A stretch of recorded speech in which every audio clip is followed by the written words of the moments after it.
di ba? Yup. Kaya sumama ng mga kidos. Kanya-kanyang dating ng mga kidos.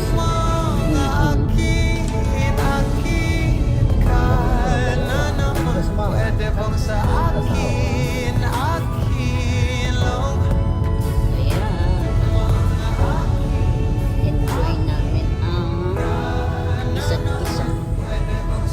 At the end of the day, it's gonna be the two of us. Saya sumama ng mga kidos. May date daw sila parehas. Date kami mag-asawa.